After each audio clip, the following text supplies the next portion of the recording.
Welcome back to another episode of that Stay Off My Grass podcast. You got your boy Suns fan Randy in the building, man. And listen, man, listen.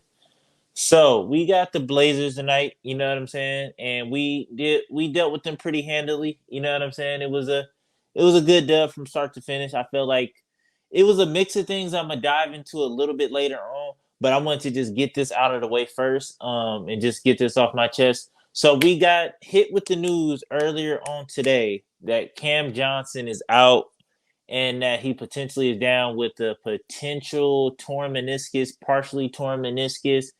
And just my thoughts on it, I'm pretty sure he's not gonna see this video, but if you see this video, Cam Johnson, I may just keep it strictly objective. You know what I'm saying? I love the Suns, I love, you know what I'm saying? But if I'm you, don't come back. You know what I'm saying? Don't come back. I understand that, and I want him to, as a Suns fan, I want him to come back, and I think that he can contribute to the team. I think that he can, you know what I'm saying? Like he can help us with this championship run. I think he's a crucial part in it.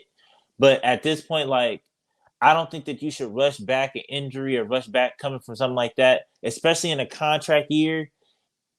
Yeah, just to get us a ring. Because it's just like, if we had a track history of paying people or like, just look at what happened to DeAndre Ayton. You know what I'm saying? So it's just like, I know us as an organization, and I want you to get paid at the end of the day, like, you know what I'm saying, and change your life, change your family's life, and continue to do that.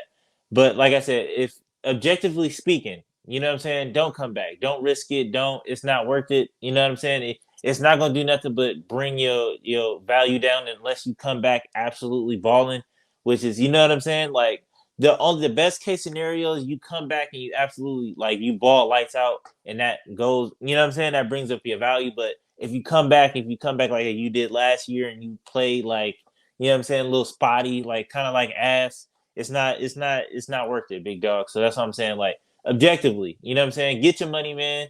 You've already seen a movie with other players and stuff like that. You literally just seen what happened to DeAndre Ayton this summer. So if I'm you, like, I'm not rushing back from nothing. You know what I'm saying? Take your time, do what you got to do. Granted, I don't know how bad it is. I don't know if it's just like, okay, like they can just snip it all off and then come back. Like I said, it's on you at the end of the day.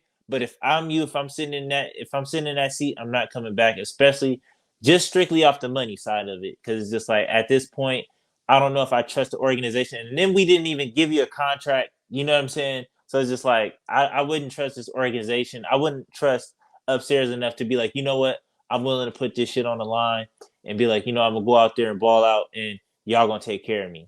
Like we've shown that we don't take care of our players, and it's only we pick and choose. And Devin Booker is like one of the only ones. You know what I'm saying? So it's just like if your name ain't Devin Booker, I would not trust this front office. But getting that out the way. But like I said, as a Suns fan, I want you to come back and ball lights out, and you know what I'm saying, help us because we need you. You know what I'm saying? But like I said, at the end of the day, it's real life, and it's not worth it. It's not worth it. But to dive into this game, I liked what I seen tonight. I liked what I seen tonight from a lot of people. I liked what I seen from Torrey Craig starting, even though, like I said, he didn't score a whole lot of points, but like I said, I like that he can crash the glass. I think he helps us out a lot with, you know what I'm saying, just getting steals, getting blocks. He had 3 blocks tonight, you know what I'm saying? And I just think that he, like I said, even though Cam Johnson, like, we miss him in the sense of like his shooting was severely missed tonight, and it was like kind of obvious. It was like, damn, like, can't nobody shoot? Like, you know what I mean? Like, we had a lot of open looks that just people was just not pulling the trigger on, and it was kind of getting me a little frustrated. Like, damn, like, why won't these people shoot? Only person that wanted to shoot was kind of Landry Shamet, was letting it fly from three. But outside of that, I feel like Damian Lee too, and I feel like maybe I might rather have Damian Lee in that starting 4 spot opposed to, you know what I'm saying, Torrey Craig. But like I said, I'm getting there on Damian Lee. I'm getting there. He's slowly winning me over. He's slowly, like I said, I gotta apologize and give him his flowers because I did not see how he's playing now coming. I did not see it. I didn't see how like we like play him in the fourth quarter and we use him a lot. And like I said, his defense is crazy and his offense is just super clutch. So it's just like I did not see this Damian Lee coming. So like I said, I gotta apologize on that. But like I said, I liked what I seen.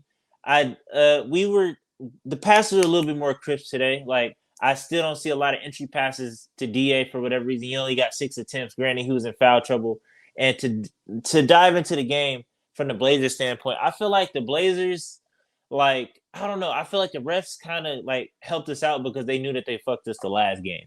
Because I feel like they knew that okay, they blew a lot of calls and they blew a lot of like you know what I'm saying. And I feel like the same like who like this referee group should never referee the same like a game again in the sense of like everybody that was on the floor today like should not be on there at the same time.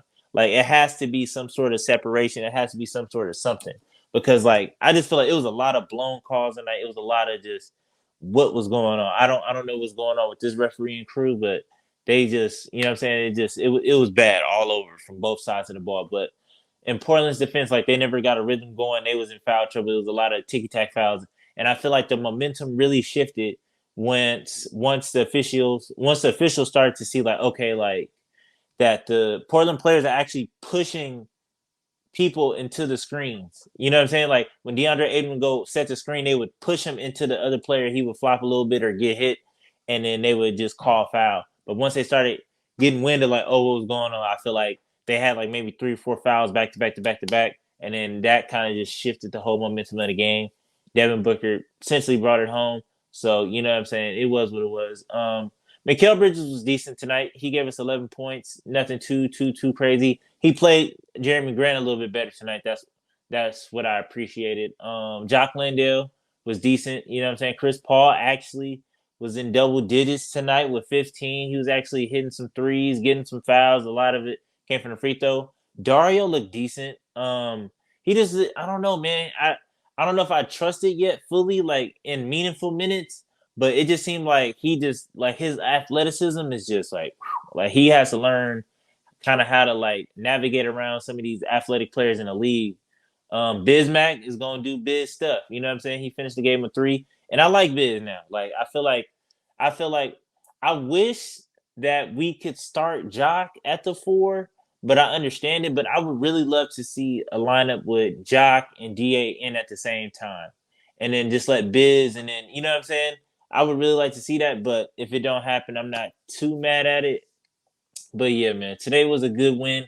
Even though, like I said, I feel like I don't know, like game plan wise, what our game plan was, but like I said, it was a good dub. We back to the top of the West where we belong, and you know what I'm saying. Now we got another game coming up, I think on Monday. So we got the 76ers on Monday, so that should be a good. I mean, they struggling right now, so hopefully we can just get up on out of there, ease up on out of there with a dub. But till next time, man. Till next time.